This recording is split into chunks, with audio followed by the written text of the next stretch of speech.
So the ABCDs of eliminating imposter syndrome is just taking action from wherever you are right now. B is setting boundaries. Setting boundaries is especially important for the woman who feels like she constantly has to make everyone happy, everyone comfortable. She constantly has to say yes to low pricing, never is able to get to premium pricing, is never able to charge what she wants to charge, is never able to get to the impact and the work that she needs to. Why? Because she's at the bottom of the ladder grinding for peanuts.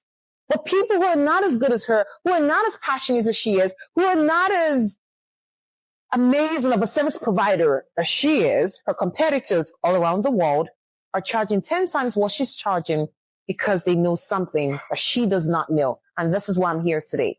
And then C will be cutting out fear completely.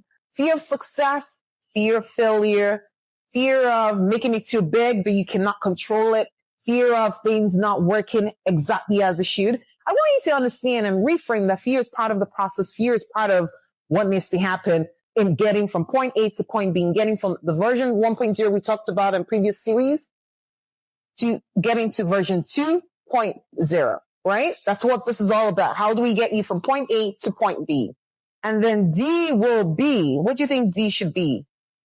This woman who's dealing with imposter syndrome really has to decide. In almost 20 years of working with high performance women, I'll tell you this much.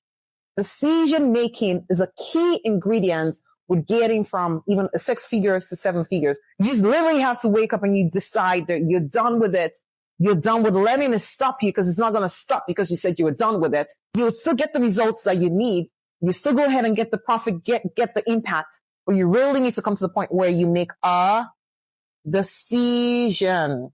How do we go from taking quick, swift actions that are not over, you're not overthinking about, you're not worrying about the process, you're not wondering about how it's going to happen.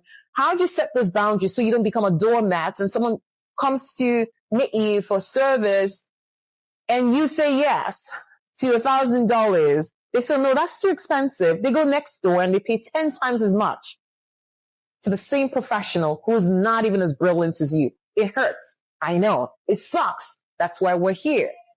How do you go from that, cutting out fear, to making that quick decision and going, today is my day.